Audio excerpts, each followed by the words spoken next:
In your career, can you pinpoint the times when you've been more anxious about some albums than others, or have you always been concerned on how people would react to?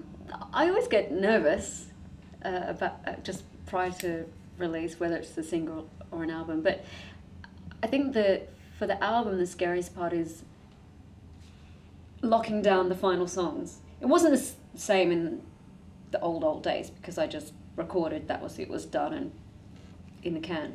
But now that, especially the way recording has changed, where when you demo, you're basically recording anyway. So you end up with zillions of songs, and that's when I get really nervous, having to let go of ones that I like for a particular reason.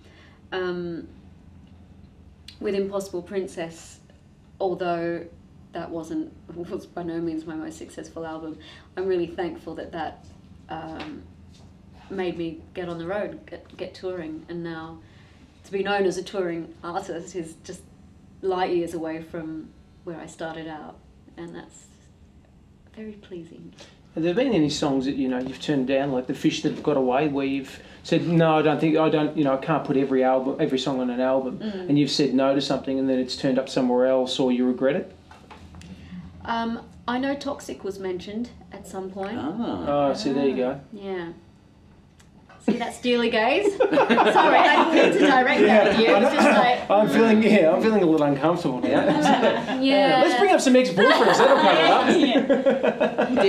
it up. I mean, being in the business, there are great songwriters. Talking about Toxic, Kathy Dennis wrote Toxic. She also wrote Can't Get You Out of My Head. So there's some stellar writers who, when they have a song, goes around to myself, to Brittany, to whomever else. So sometimes you do hear about them before. You might have done well passing on Toxic, because it didn't do Brittany any favours, I don't think. What did it sound in the long run? What did it sound like? What did the demo sound like of Toxic?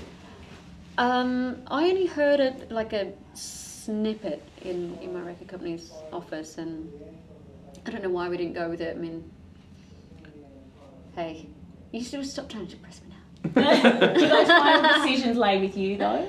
Do you kind of make the final call and stuff like that? If I'm passionate about it, yes.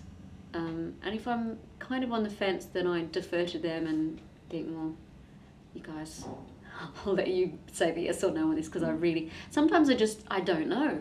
When you're so in the process, in a creative process, I find I have to really believe in what I'm doing at the time. So then to suddenly be asked to step out of that and say, well, but what do you really think? Yeah. I get lost sometimes.